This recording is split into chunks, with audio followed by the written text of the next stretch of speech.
அனைவருக்கும் வணக்கம். குடும்ப அட்டைதாரர்கள் பயன்பெறும் வகையில் ரேஷன் அட்டை வைத்திருக்கும் அனைவரும் கவனத்தில் கொள்ளக்கூடிய மிக மிக முக்கியமான மகிழ்ச்சியான அறிவிப்பை தமிழக அரசு வெளியிட்டுள்ளது. இதை பற்றி விரிவாக தெரிஞ்சுக்கணும்னா இந்த வீடியோவை கடைசி வரைக்கும் ஸ்கிப் பண்ணாமல் முழுமையாக பாருங்கள். இந்த வீடியோக்குள்ளே போகிறதுக்கு முன்னாடி இந்த வீடியோக்கு ஒரு லைக் பட்டனை ப்ரெஸ் பண்ணிடுங்க. இது வரைக்கும் நீங்கள் என்னோட சேனலை சப்ஸ்கிரைப் பண்ணாமல் இருந்தீங்கன்னா மறக்காமல் சப்ஸ்கிரைப் பண்ணிக்கோங்க. கூடவே அந்த பெல் சிம்லையும் மறக்காமல் கிளிக் பண்ணிக்கோங்க. சரி, வாங்க இப்போ நம்ம வீடியோக்குள்ளே போகலாம். தமிழகத்தில் பொது விநியோக திட்டத்தின் கீழ் நியாய விலை கடைகளின் மூலமாக துவரம்பருப்பு, பாமாயில் வழங்கப்பட்டு வருகிறது. அதில் அடுத்த 2 மாதங்களுக்கு தேவையான 4 கோடி பாமாயில் பாக்கெட்டுகள், 40,000 மெட்ரிக் டன் துவரம்பருப்பை கொள்முதல் செய்ய தமிழ்நாடு அரசு தற்போது டெண்டர் அறிவித்துள்ளதாக தமிழ்நாடு உணவு வழங்கல் பாதுகாப்புத்துறை தெரிவித்துள்ளது.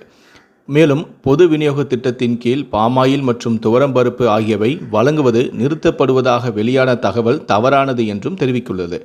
அதேபோல பொதுமக்களுக்கு தேவையான பாமாயில் மற்றும் துவரம்பருப்பு ஆகியவை தேவையான அளவில் இருப்பில் வைத்துக் கொள்ளும் அளவிற்கு டெண்டர் விடப்பட்டுள்ளதாகவும், பாமாயில் மற்றும் துவரம்பருப்பு வழங்குவதை நிறுத்துவதற்கு தமிழ்நாடு அரசிடமிருந்து எந்த ஒரு திட்டமும் இல்லை எனவும் தமிழ்நாடு உணவு வழங்கல் பாதுகாப்புத்துறை தெரிவித்துள்ளது.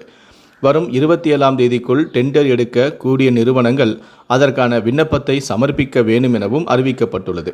2007ஆம் ஆண்டு முதல் பொது விநியோக திட்டத்தின் கீழ் பாமாயில் மற்றும் துவரம்பருப்பு ஆகியவை குறைந்த விலையில் வழங்கப்பட்டு வருவது குறிப்பிடத்தக்கது.